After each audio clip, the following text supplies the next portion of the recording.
physicality they would bring and the way they would attack the glass, it seemed like that was an issue throughout the game. What was ultimately the difference to you guys in this one? Just rebounds and free throws. We missed 7 free throws, and then our rebound was about 10.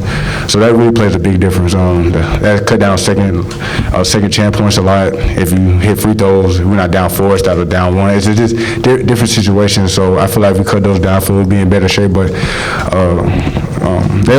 Texas A&M is a good team, a good physical team. So give props to them on what they do. It just shows what we need to work on to move forward. So it's a good challenge for like this early in the season.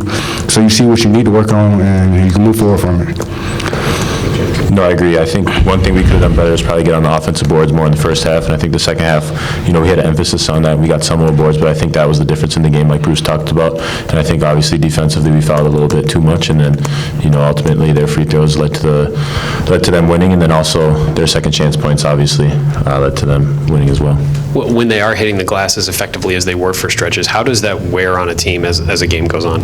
Yeah, I think it wears on the team. Obviously, like you said, it's a physical team. It's a physical Texas A&M team, but it's just constantly knowing you have to go to the glass and you have to make sure your man's boxed out. And I think that's something where, we had the emphasis on it. It's just we didn't do our best job executing it, and I think that's something we got to learn from and take from, and just move on. It's one game. It's the second game of the season, and like Bruce talked about, how are we going to respond? I think that's the big question we have to ask ourselves next. You got to get another good team coming in, Merrimack, and it's how we're going to respond. It's always about response after you lose a game like this.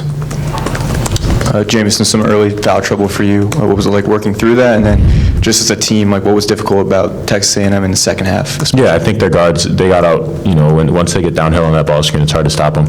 And I think that you have to have good help. And there was one time I remember, switching the ball screen and then getting caught up with Wade Taylor, just getting a foul called. And then obviously just, being too aggressive offensively and getting a charge was something that, led to the foul trouble, but I think it's just, you can't let that affect you. Obviously, you have 4 fouls or you have 3 fouls, you just have to keep playing, and if you get a foul, you get a foul. There's nothing that, you can do. You just got to go out there and play the game, and that's what Coach Hull talked to me about, just go out there and play. And then, Bruce, you've talked about last season, kind of reflecting on that and learning from losses. What is something that maybe you guys can take from this loss? It's so early in the season, so I feel like any little thing we could take from, we can just get better from. Just rebounding and just hitting free throws. Those are the 2 main keys. I feel like if we just put ourselves so far back in the game, because when a team gets so many second chance points, having that extra effort on defense is two times harder because you're just scrambling and they easy wide open threes or dry hill layups or fouls. So if you just cut those down, I feel like we'd be in better shape. But I feel like we're gonna move on from it, we're gonna learn from it and get ready for Wednesday. For either of you guys, when it comes to the defensive glass and preventing those second chance points, is it as simple as boxing out? Is it a mentality thing? What does it take to fix that? For playing against them, it's a lot. They crash 4, so you got to make sure all four guys on the defense side hit on the correct way. Because I called for foul call. I wasn't particularly ready for them for the late incoming missile, so I got hit with a foul. So make sure you have the same mentality and the technique at the same time. So it's kind of difficult, but if you want to win, you got to get the job done at the end of the day. Yeah, their guards, Bruce, really trying to get downhill, attack, which created, even if they missed a lot, that created some offensive rebound opportunities for them. What effect did they have on the game, just wanting to attack you guys, especially in the second half?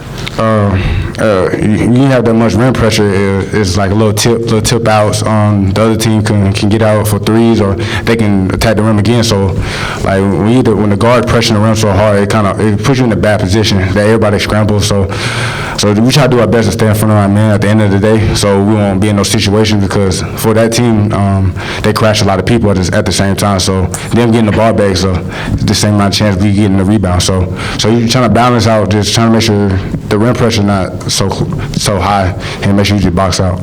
And what became difficult, or what was the most difficult part in the second half after it was tied and they started to pull the lead away for you guys to try to accomplish offensively? What did they do to make it difficult for you guys to try to keep pace? They kept putting pressure on the run, and we kept fouling at the same time. So they made their free throws. So that it really hard to come back when they making free throw and they putting rim pressure and they're making the right plays and stuff like that. So when we did get it one time stop and I got the rebound the first time, I feel like we was in good shape. But when things like that happen, it's hard to win ball games against a top team like that. You talk about the offensive rebounds.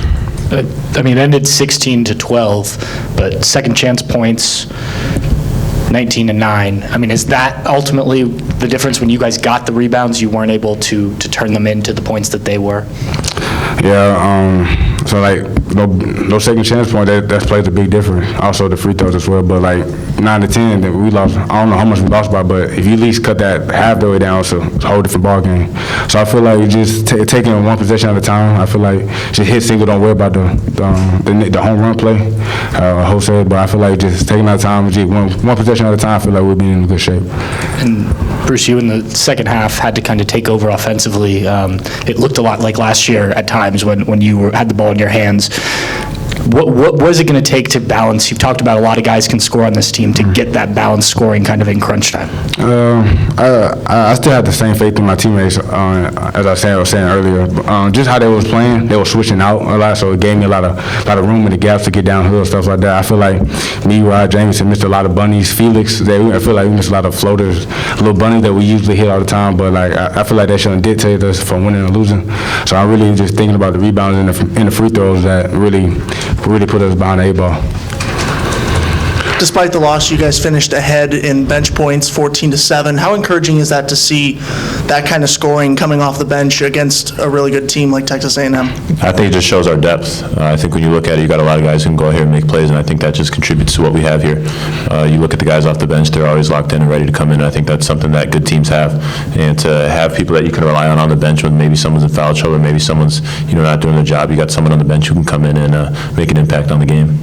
Finish up with that. For both of you guys, you haven't, as a team, shot the three very well collectively so far. Are you shooting it better in practice, and are you confident that this is a team that, going forward, can have a little bit more success behind the arc?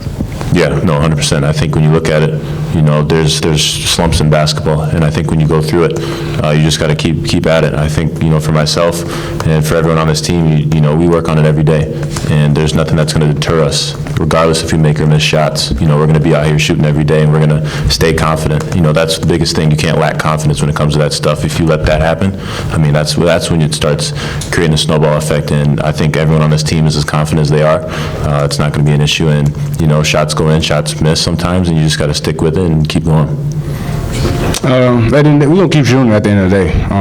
We work on our shots from the summer, so June, all the way to now. So I feel like we're going to keep shooting the ball at the club we're shooting it now.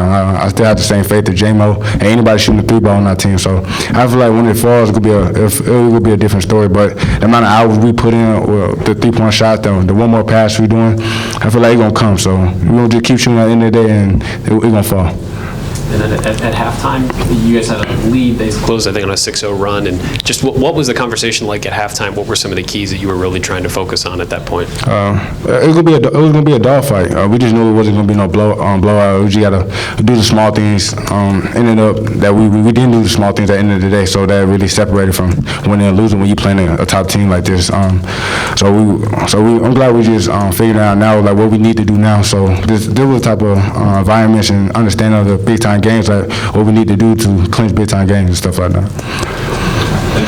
Thank you.